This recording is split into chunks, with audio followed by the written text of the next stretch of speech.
history of places actually come from your involvement with them. And oftentimes they ooze out of the ground for you. That's what these places are like. When you talk about a history of a place, the ghosts actually walk. They're part of the wind. Faulkner said, the past is not gone. It's not even the past. It's still here. I grew up in Upper Alton. And in Upper Alton, walking to school, they talked about the Old Rock House, or the Anti-Slavery Society of Illinois was organized. There was the old priest's retreat, where the first priest in Alton, who served St. Matthew's Parish, he was in Upper Alton too, and people talked about how he would hide escaped slaves in that building back in the 1820s.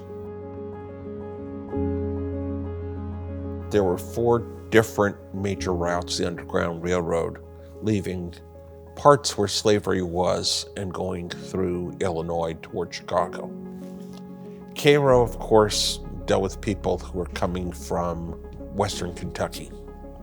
Chester was where they were coming through the Boot Heel, which was a major cotton producing area.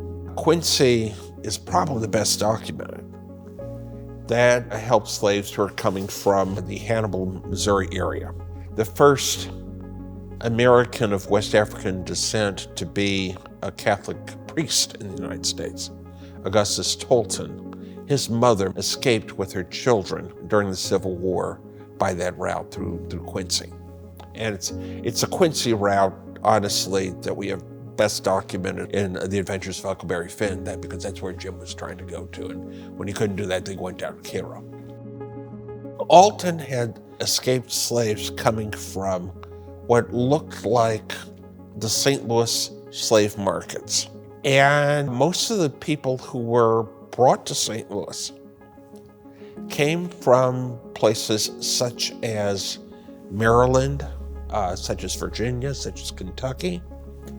And St. Louis was a city where there was an active slave market that supplied slaves who would go down to Mississippi, Louisiana, Arkansas, and Tennessee to grow cotton.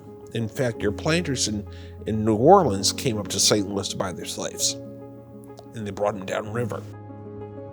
St. Louis is an odd place because the free black population and the slave population was roughly equal, 50%, 50%. And in St. Louis, when you're talking about the slave population, the number of slaveholders and slaves was also roughly equal. So in St. Louis, you're talking about basically a family unit owned by a family unit. That's different than what you had, say, in the Boot Heel. In the Boot Heel, you're talking a little bit more numbers that are present in the Delta. You know, slaves here, whites here, and it was more violent. And so here you have in St. Louis this interesting connection and this very vibrant market of slaves who are being sold to further south, and this very vibrant community of free blacks and of white slaveholders interacting with slaves, and it's a different type of slavery. As part of the interaction, they came to Alton. Alton was connected with St. Louis by a regular packet that ran about 30 minutes, a steamboat. Altona was one such steamboat that moored in downtown St. Louis and came up to Alton. There was a very active stevedore community, most of them included free blacks. Alton, in fact, was one of 4 communities in Illinois in the 1840s that had a free black community in town of 100 or more. Most free blacks in Illinois lived in rural areas, such as in Pinto Colony, such as in Rocky Fork, such as in Lovejoy, Illinois. They lived in rural areas, or Auburn, lived in rural areas, not in urban areas, Urban areas were very dangerous. Some decided to settle here in Alton Alton was basically a southern town for all intents and purposes.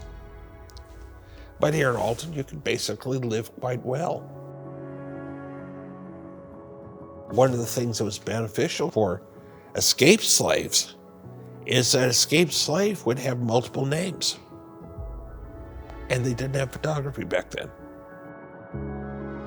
A slave changed names when he changed owners. And you had some slaves being inventive enough to facilitate their escape by taking their first name or the name that their parents had given them, combining them with their previous owner's last name. They're a totally new person. Totally new person. In fact, one of the things that you notice about notices of runaway slaves that were published, they were leave St. Louis, they knew they were going to Chicago, well, they would publish these circulars all over Illinois. And the circulars would have not just names and not just physical descriptions, they would also refer to the personality of the escaped slave, like loquacious and, irreverent, with a high-pitched voice. I wonder who that is. Well, the escaped slaves would be revealed that way as real human beings. It was much more than saying it was a slave. No. Okay. So what? Tell me more. People wanted to hear the more part, desperately. I like genealogy. I love genealogy. I love family stories. And so, if anything, I want people to know these family stories and know about these community stories, because these were not pitiful, afraid, shaking, shivering people. That's Hollywood. I want people to see these as human beings who actually thrived and survived. You asked what was the turning point. It was realizing that is a calling. I actually did research on one of my Underground Railroad figures. Her name was Gertrude Bartleby. And it was fascinating to bring that person to flesh and to describe her as a living, breathing human being. People want to hear the stories. Who was that escaped slave? Who was this person who helped them? Why did they help him? James Fenton, the British poet, wrote a beautiful poem called A German Requiem. It's about the Holocaust. And he begins with the lines, it's not the houses, it's the spaces between the houses.